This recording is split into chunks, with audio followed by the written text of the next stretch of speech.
उपवासाला ना थोडासा का फराळ भेटत नाही, पण तो नक्कीच तोंडाची चव वाढवणारा असावा.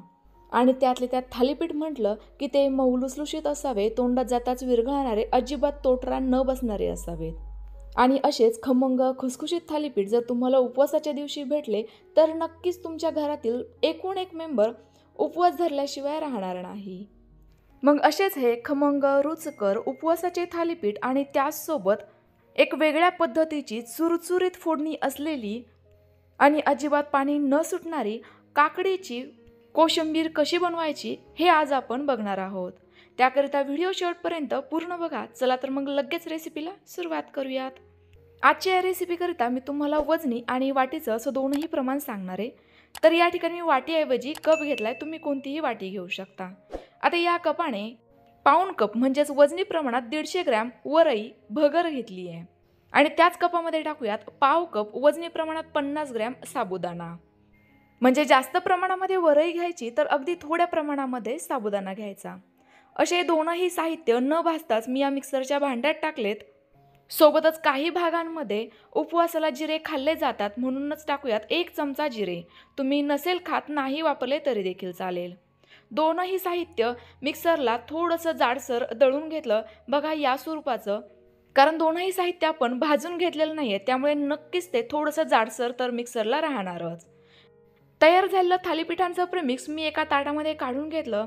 आता घेऊयात 7 ते 8 किंवा आवडीनुसार हिरव्या मिरच्या, अर्धी वाटी सालविरहित भाजलेले शेंगदाणे आणि 1 इंच आलं.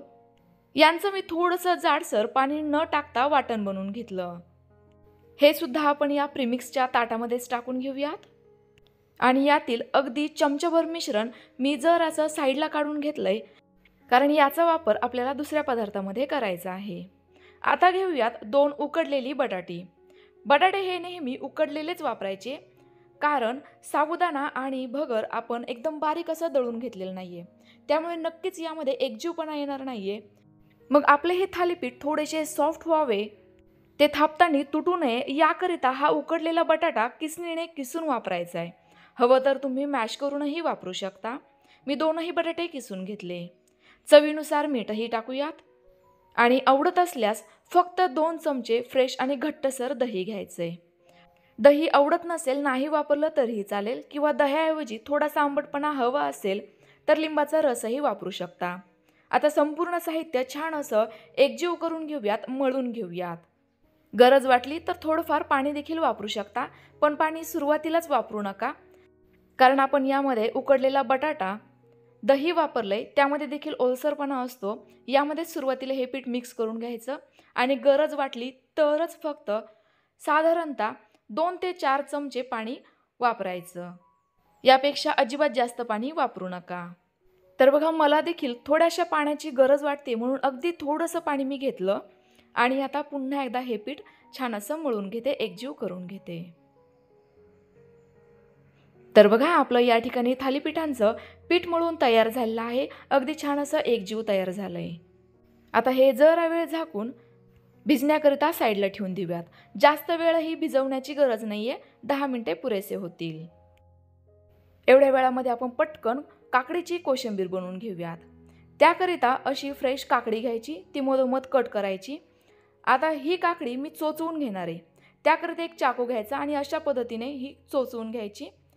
जर तुमच्याकडे विळी असेल तर त्यावर ही काकडी कट करणं किंवा चोचवून घेणं अगदी सोपं पडतं. पण जर तुम्हाला अशी पद्धत वापरायची नसेल, एकदम बारीक चिरूनही तुम्ही काकडी वापरू शकता. तुम्हाला जी पद्धत सोयीस्कर वाटेल ती. तर बघा, किती छान अशी बारीक माझी काकडी ही चिरून झालेली आहे. सेम पद्धतीने संपूर्ण एक काकडी मी चिरून घेणार आहे. आता यामध्ये टाकूयात चवीनुसार मीठ, 1 चमचा साखर आणि 2 चमचे फ्रेश घट्टसर दही. आणि आपण मगाशी थालीपीठांकरिता जे वाटण शिल्लक ठेवलं होतं ते देखील टाकायचंय. हे मी मुद्दाम म्हणत सर्वात शेवटी टाकलेलं आहे, म्हणजे हे वरच्यावर राहील. आता घेऊयात 1 चमचा कडकडीत गरम केलेलं तूप आणि हे कडकडीत गरम तूप ना या वाटणावर टाकलं, जेणेकरून ते देखील अगदी हलकसं गरम होईल, शिजल्यासारखं होईल. आता लगेचच ही काकडी आपण एकत्र करून घेऊयात. आपली या ठिकाणी काकडीची कोशिंबीर तयार झाली आहे. हे मी लगेचच फ्रीजमध्ये ठेवून देणार आहे, जेणेकरून याला पाणी सुटणार नाही. इकडे आपलं हे पीठ देखील व्यवस्थित भिजलं गेलंय, अगदी हलकसं घट्टसर झालं, त्यामुळे मला पुन्हा एकदा यामध्ये पाणी टाकून मळत बसण्याची गरज पडली नाहीये. पण जर तुमचं हे मिश्रण जास्तच घट्टसर वाटत असेल तर पुन्हा अगदी थोडासा पाण्याचा हात लावून मळून घेऊ शकता. आता यातील छोट्या बटाट्याच्या आकारा एवढं पीठ घेतलंय, ज्याला मी हलकासा गोलाकार देऊन घेतला. लगेच याचे थालीपीठ थापून घेऊयात. आजचे हे थालीपीठ थापण्याकरिता मी अशा पद्धतीचं केळीचं पान घेतलंय. याऐवजी तुम्ही घरातील थोडासा ओला केलेला एखादा सुती रुमाल, बटर पेपर किंवा मग प्लास्टिकच्या पेपरचाही वापर करू शकता. हे थालीपीठ केळीच्या पानाला चिकटू नये याकरिता या पानाला अगदी थोडंसं तूप लावून घेते आणि लगेच यावर थालीपीठ थापून घेते.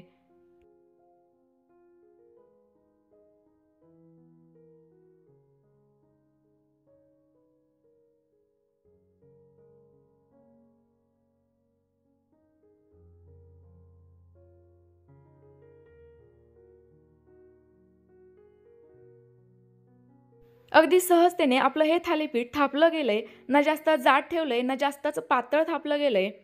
व्यवस्थित थालीपीठ थापून झाल्यानंतर याला 4 ते 5 होल पाडून घेऊयात, जेणेकरून आपण यामध्ये थोडं थोडं तूप टाकू शकू आणि ज्यामुळे हे थालीपीठ खमंग भाजले जातील. थालीपीठ थापून झालं, लगेचच भाजून घेऊयात. आता हे आपलं पहिलंच थालीपीठ आहे. तव्याला चिकटू नये याकरिता अगदी थोडंसं तूप लावून घेतलं. आता यावर हे थालीपीठ टाकायचे, पानासकटच उचलायचे आणि अशा पद्धतीने टाकायचं. बघा किती सहजतेने हे टाकलं गेलंय. आता अशा पद्धतीने थोडंसं तूप टाकायचं. तुपाऐवजी तुम्ही शेंगदाणा तेलाचाही वापर करू शकता. मस्तच. आता एका साईडने आपल्याला एक बाजू थोडीशी कोरडी झाल्यासारखी वाटली की लगेच हे पलटवून टाकायचं. हे थालीपीठ भाजत असताना आपल्याला गॅसची फ्लेम मध्यमच ठेवायची आहे. वाव, अगदी मस्त असं खमंग भाजलं गेलंय. दुसऱ्या साईडने देखील सेम पद्धतीने भाजून घेऊयात. तुम्ही जर डाएट करत असाल तर तूप, तेल थोडंसं कमी प्रमाणात वापरलं तरी देखील चालेल. तरी देखील या थालीपीठांना टेस्ट अगदी मस्तच येते. आपलं या ठिकाणी खमंग खुसखुशीत थालीपीठ तयार झालेलं आहे. हे तुम्ही गरमागरम सर्व केले तर छान असे खरपूस खमंग लागतात.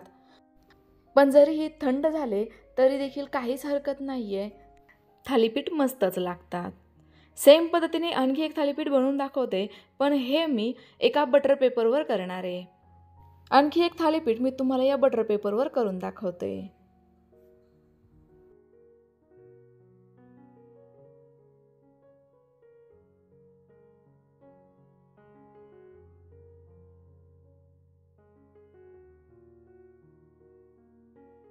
मस्तच. हे देखील एकदम सुंदर असं गोल गरगरीत, ना जास्त जाड ना जास्त पातळ असं व्यवस्थित थापलं गेलेलं आहे. सेम पद्धतीने भाजून घेऊयात. या ठिकाणी फक्त एकच टिप्स लक्षात ठेवायची आहे, ती म्हणजे गॅसची फ्लेम मध्यमच ठेवा. तर बघा, अगदी कमी साहित्यांमध्ये, घरगुती साहित्यांमध्ये उपवासाकरिता देखील असे रुचकर पदार्थ आपण बनवू शकतो. आणि सेम पद्धतीनेच मी आपल्या चॅनलवर भरपूर सारे वेगवेगळे पदार्थ तुमच्यासोबत शेअर केलेच आहे. कालच आपण एका मऊ लुसलुशीत जाळीदार मसाला इडलीची रेसिपी बघितली होती. ती देखील फारच चविष्ट तयार होते, जास्त काही तामझाम न करता. तर तुम्ही या नवरात्री उपवासाला अशा पद्धतीचे वेगवेगळे पदार्थ नक्की ट्राय करून बघा. आवडल्यास कमेंट्स करा. तुम्हाला आलेले अनुभव देखील माझ्यासोबत नक्की शेअर करा. तुम्हाला माझे रेसिपीज आवडत असतील, आणखीनही वेगवेगळे पदार्थ बघायचे असतील तर खाद्यप्रेमी चॅनलला नक्की सबस्क्राईब करा. चॅनलला सबस्क्राईब करणं पूर्णतः फ्री आहे. तयार झालेली उपवासाची थाळी लगेचच सर्व करायला घेऊयात.